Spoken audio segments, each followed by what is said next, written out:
ஆண்டவர் தமது அரியணையை விண்ணகத்தில் நிலைநிறுத்தியுள்ளார். பாஸ்கா காலம் 7ஆம் வாரம். காசியா நகர் புனித ரீத்தா துறவி நினைவு. மறையுரை சிந்தனை. ஆண்டவராகிய இயேசு பேதுருவிடம், நீ என்னை அன்பு செய்கின்றாயா என்று 3 முறை கேட்கின்றார். அவர் அன்பின் ஆழத்தை மட்டுமல்ல, இறை பணிக்கான அவரது மன விருப்பத்தையும் அறிய விரும்புகிறார்.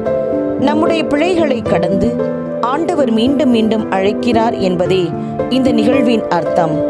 புனித குழந்தை இயேசுவின் தெரசா, கடவுளின் அன்பு எப்போதும் நம்மை தேடி வரும், நாம் திறந்த இதயமாக இருக்க வேண்டும் என்று சொல்லுகிறார்.